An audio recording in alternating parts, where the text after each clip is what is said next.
ஏன்டா சிசிடிலயுமாடா ஸ்கேம் பண்ணுவீங்க? அப்படிதான் இருந்துச்சு. ரீசென்ட்டா ஃபீனிக்ஸ் மால் போயிருந்தோம்.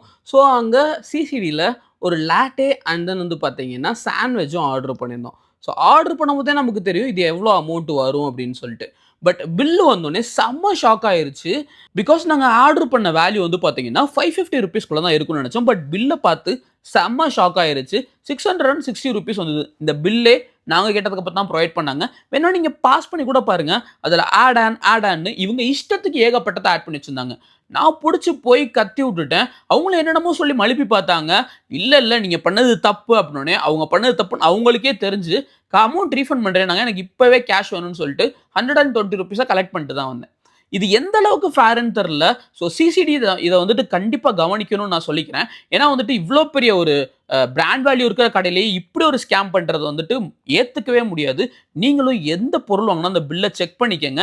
ஸோ முடிஞ்ச அளவுக்கு இந்த வீடியோவ நெறைய பேருக்கு ஷேர் பண்ணுங்க. அவேரா இருந்துக்கங்க.